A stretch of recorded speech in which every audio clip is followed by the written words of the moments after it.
네, 반갑습니다, 여러분. 어제 이어서 오늘도 또 뵙게 됐습니다. 저는 한국주권자연맹의 부대표를 맡고 있는 한범진 청년이라고 합니다.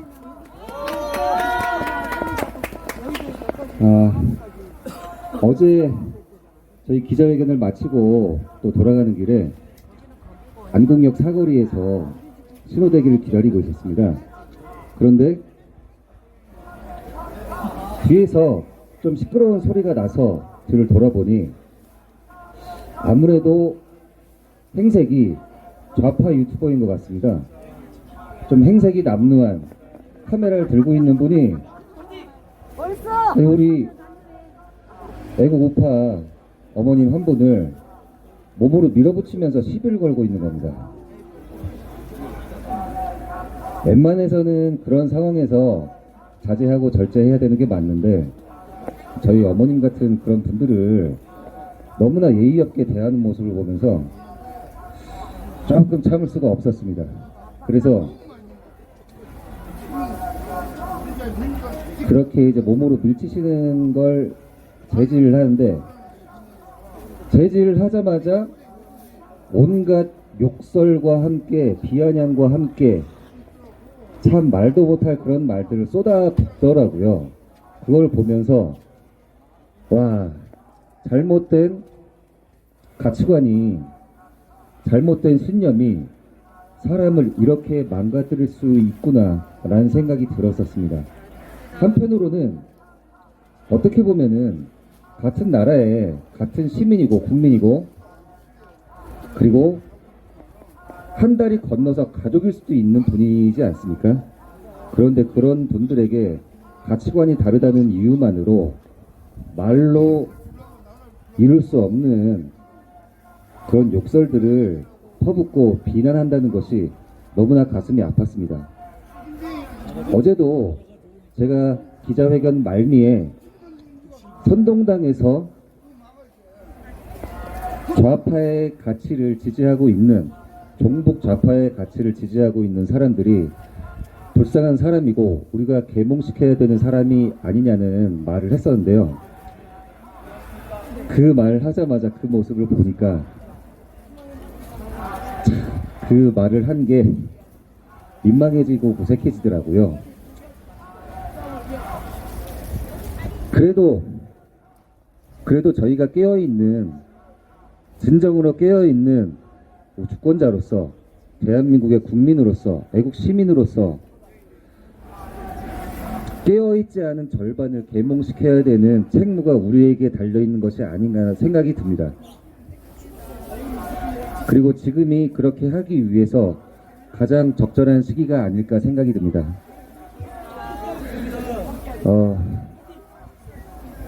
너무나 안타깝지만, 그런 상황들을 겪을 때마다 너무나도 안타깝지만, 어떻게 보면은 우리나라가 건국된 이후에 종북 좌파 세력을 제대로 뿌리 뽑지 못하고 계속 밀어왔던 것이 지금의 현 상황을 만든 것이 아닌가라는 생각이 듭니다. 그래서 다시 한번 다짐하게 되었습니다.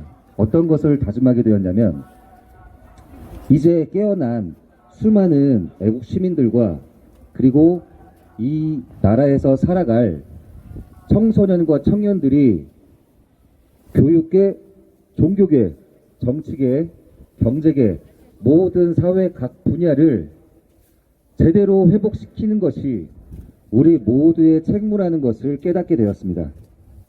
그리고 그것이 완수될 때까지 계속 지치지 않고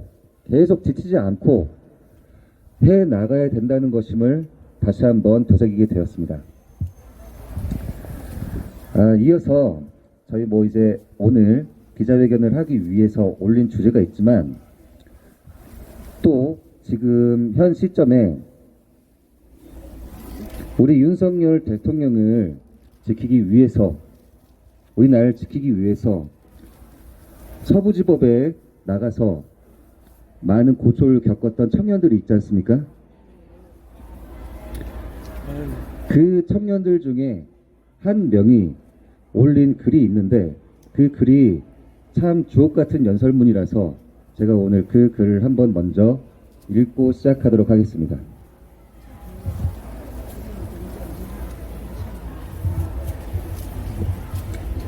제목, 저는 애국자가 아닙니다. 언제부턴가 이 땅의 민주는 공화를 위협해 왔습니다. 이는 특정 정당의 이야기가 아닙니다. 언제부턴가 우리 정치는 사회에 선행하며 무엇을 할지 고민하지 않게 되었습니다. 사회에 후행하며 가진 자원을 어떻게 분배할지 정하기에 급급했습니다. 다수의 의사결정은 우리 사회를 이득 보는 집단과 손해보는 집단으로 갈라놓았고, 그렇게 모두를 이롭게 한다는 공화 이념이 민주적 권력에 의해 훼손됐습니다. 저는 이 반쪽짜리 민주공화국을 헬조선이라 부르며 멸시해 왔습니다. 저는 이 나라가 싫습니다. 그러나 저는 틀렸습니다. 민주적 권력 아래 용인되어 우리 사회 공화를 위협한 수많은 정책과 입법이 사실은 반국가 세력의 이적 행위였습니다. 우리 사회는 진정으로 민주적이지도 못했던 것입니다. 이것이 계엄을 통해 윤석열 대통령이 국민께 알리고자 한 진실입니다. 대한민국은 반쪽짜리도 아닌 가짜였습니다. 소수적인 것이 항상 소수가 아니듯 다수적인 것 또한 항상 다수는 아닙니다. 본디 왕따를 주도하는 세력은 소수인 겁니다. 반국가 세력은 먼저 언론을 장악했습니다. 정권은 세무조사와 과징금을 빌미로 주요 보직 인사에 개입했습니다. 언론은 국민이 보낸 공정과 신뢰의 권위를 문화사상적 권력으로 치환하여 정보를 통제하고 여론을 호도했습니다. 그렇게 소수의 가해자는 온 사회를 침묵의 동조자로 만들며 국가를 병들게 했습니다. 세대 간 분열을 야기하고 개인에게 자주적 성취 대신 정책적 의존을 종용하고 특정 집단에 차별과 피해의식을 주입해 온 대한민국의 부끄러운 이력이 바로 반국가 세력의 증거입니다.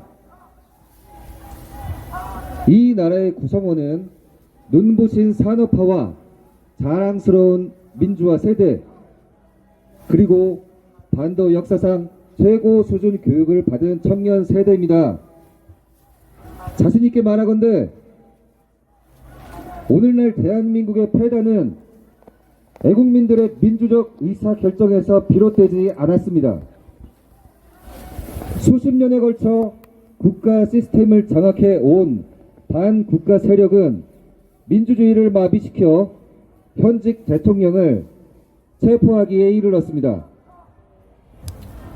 무조건적 권력 행사는 반드시 권위를 소진시킵니다. 마치 운동에너지와 위치에너지의 관계처럼 가짜뉴스와 정치 공작을 일삼는 레거시 미디어는 이제 권위를 잃었습니다.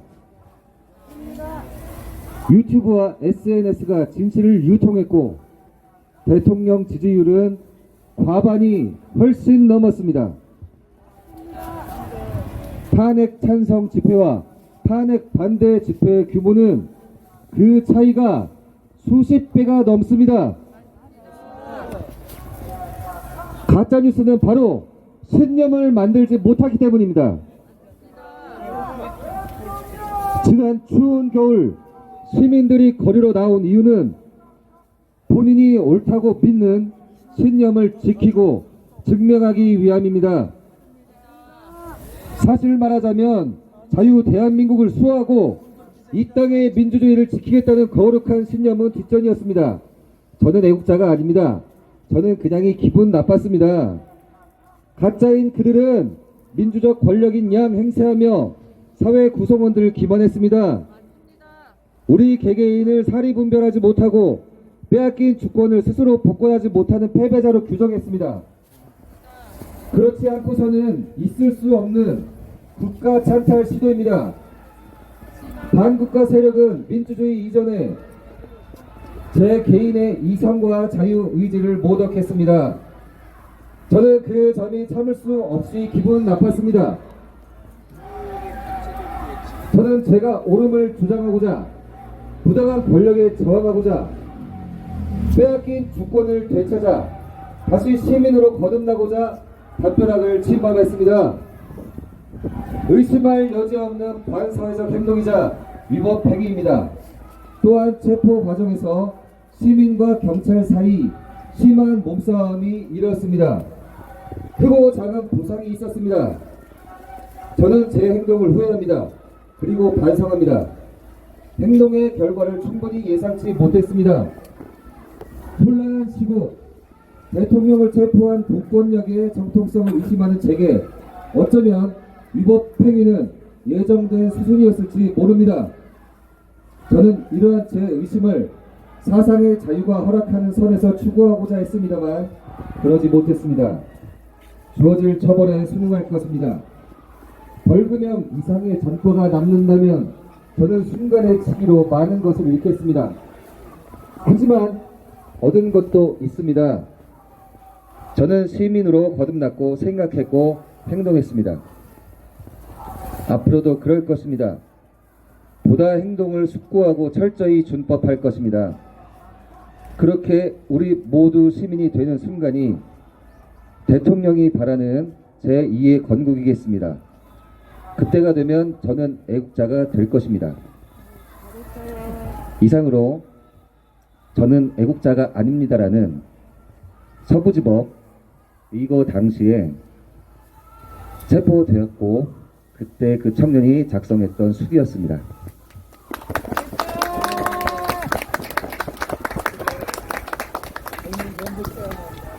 서부지법 의거가 일어났던 날 당일에 저는 그 현장에 있지 못했었습니다.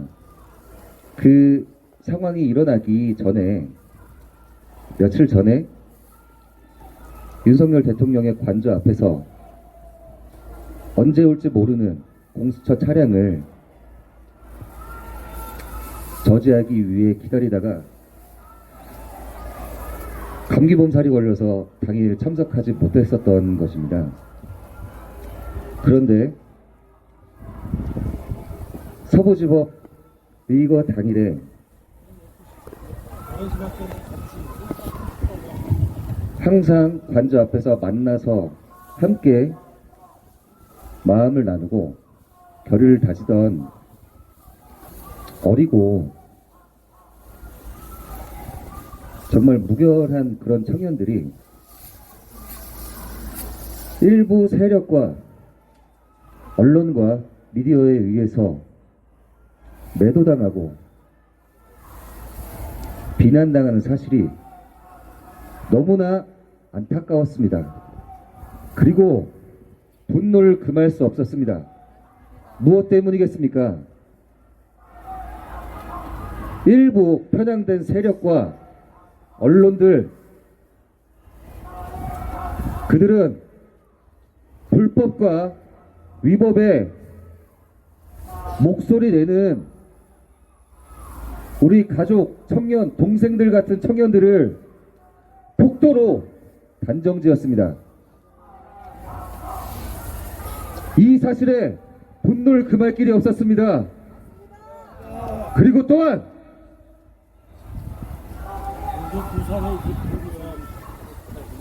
이 청년들을 불법적으로 수사하고 구속하여서 인권 탄압을 하고 있다는 사실입니다. 남부구치소 기사에까지 거론되었습니다. 수감된 청년들의 명패 앞에 서부지법의 서자를 새겨놓은 명찰을 따로 붙였습니다. 왜 그렇게 서부지법 청년들을 구분지어야 하는 것입니까?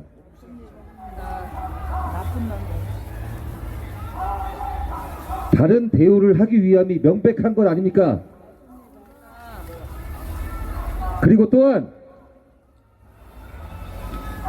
차디찬 바닥에서 고생하고 있는 청년들 중에 몸 상태가 안 좋은 청년들이 있습니다. 군 생활을 하면서도 건강이 안 좋아지면 의무대에 가고 군 병원으로 가서 검진을 받게 되어 있습니다. 그런데 이 청년들이 도대체 어떤 잘못을 했다고, 무엇을 잘못했다고 건강검진을 받고 치료받고 병원에 가는 것조차도 제지를 한단 말입니까? 남부구치소의 모든 담당자들은 이 사실에 대해서 해명해야 됩니다. 그리고 청년들에게 사죄해야 됩니다. 맞습니다. 책임을 져야 됩니다.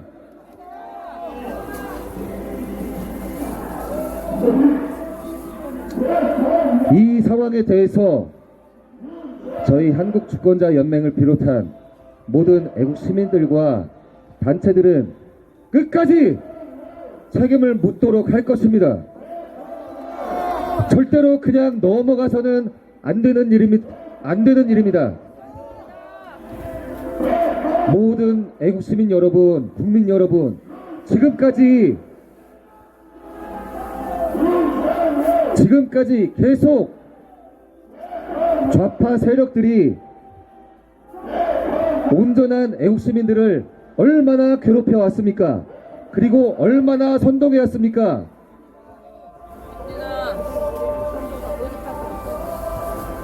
어떤 상황이 일어났을 때 인사사고가 일어난다면 그들은 그것을 본인들의 정치적 목적으로 이용을 해서 추모소를 세우고 분향소를 세우고 그것을 상중화시켜서 그들의 목적을 이루고자 하는 수단으로 사용해 왔습니다. 세월호 사건이 그러했고 이태원 사건이 그러했습니다. 그것을 주도한 세력이 있습니까? 없었습니다. 그것은 누구의 잘못으로 인해서 생긴 사고가 아니고 우연하게 생긴 사고였습니다.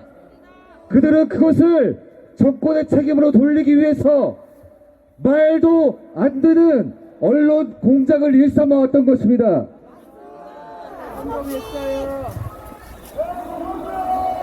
그리고 그것으로 정치 공작을 일삼는 것에 지나지 않고 국가의 예산을 훔쳐가서 저들의 사적인 이익을 위해서 사용하고 국가 전복하는 공작을 수행하는 데 위해서 사용해 왔습니다. 이제는 더 이상 그러한 공작에 우리가 속아서는 안 될 것입니다. 우리 애국 시민들도 힘을 모아서 연합하여서 세력을 만들고 그 모든 안 좋은 행위들을 감시해야 합니다. 그리고 불법적인 위법적인 행위들이 발각된다면 그것에 대해서 법적인 사적인 모든 책임을 묻고 책임을 지도록 만들어야 할 것입니다. 그래서 다시는 종북 간첩 세력 그리고 반국가 세력이 뿌리 내리지 못하는 진정한 자유민주주의 대한민국을 만들어야 될 것입니다. 그렇게 만드는 것에 모든 애국 시민 여러분들이 함께 힘을 합쳐주시기를, 정말 힘을 합쳐주시기를 바라고 외치겠습니다.